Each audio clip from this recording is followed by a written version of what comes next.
In a recent survey about poverty from the American Enterprise Institute, there was a question that asked, even if the government were willing to spend whatever is necessary to eliminate poverty in the United States, do you think the government knows enough about how to accomplish that or not? When that question was asked to those in poverty themselves, 71% agreed that government did not know how to accomplish that task. This was striking to me because the question asked specifically if elimination of poverty was possible even if raising spending was not an issue, and people still believed it could not be accomplished. I agree with the people that were asked this question, and my personal experience in aiding those in poverty explains why.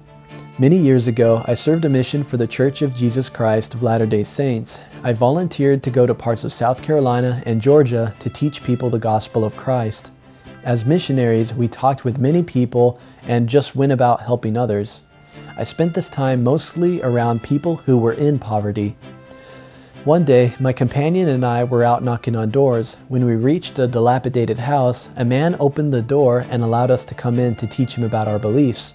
We introduced ourselves and he said his name was George. In the home, we could see that his living conditions were primitive. We tried to speak to him, but we noticed that he had some difficulty with concentration. George seemed to suffer from some kind of mental health issue. We invited him to church and left his home thinking about his condition.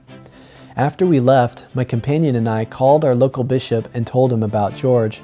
The bishop then called other members of the church to provide food for him. On Sunday, we saw that George accepted our invitation to church and he met many local congregation members there. People in the ward would come up to my companion and me and say, "I met your friend Andy, he's a nice man," or "I met your friend Sam." This was confusing to us because we didn't invite anyone named Andy or Sam to church. We soon realized that these mystery people were in fact George. It was in this moment that I realized the extent of his dementia. He would introduce himself with different names when meeting people. Throughout the following weeks, George made contact with some people in the local congregation.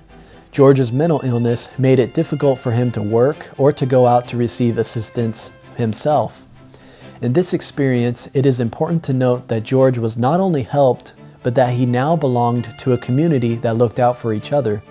In the LDS Church, we have a program called home teaching or visiting teaching. This is when we go to check up on each other regularly to see how others in the church are doing. If someone lost a job or someone was struggling in some way, then there would be those friends and acquaintances that would be able to help during that difficult time. It wouldn't make sense for George to get to know us missionaries only for us to leave the area and put him back where he was. George needed that connection to local people who would follow up and make sure he is okay. I have reflected on this moment many times since meeting George years ago. I don't know who else would have found and helped George if we were not lucky enough to knock on his door. I only knew him for about a month until I moved away from the area, but it left an impression that has stayed with me. Those with mental illnesses are not getting proper treatment mostly because they live outside of normal society. People do not see them. Mental illness is an enormous challenge that leaves many in poverty. These people face higher healthcare costs, higher unemployment, and greater challenges to self-sufficiency. We as missionaries are not trained to help in this regard, but these concerns are brought to the bishop, who is able to find proper channels to help those with mental illness. Private charities, churches, and local individuals are better suited to helping those in poverty than government bureaucracy. These local people can ascertain the individual problems of poverty in the community, and they know more about local resources to help aid those who are impoverished. As in the American Enterprise Institute survey, the poor don't believe that throwing more money at government programs is going to help them.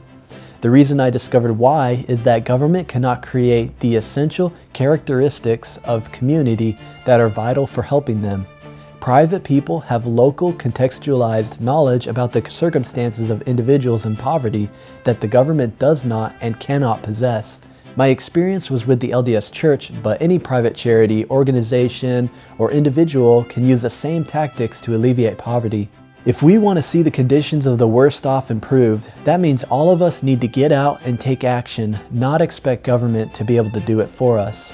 If you liked this video, please click on the link to your right to read an article by Melody Bowler and I about Christ Central Ministries, a South Carolina charity doing good work in many similar ways to what I discussed in this video. Subscribe to us on YouTube, like us on Facebook, and follow us on Twitter. Thanks for watching.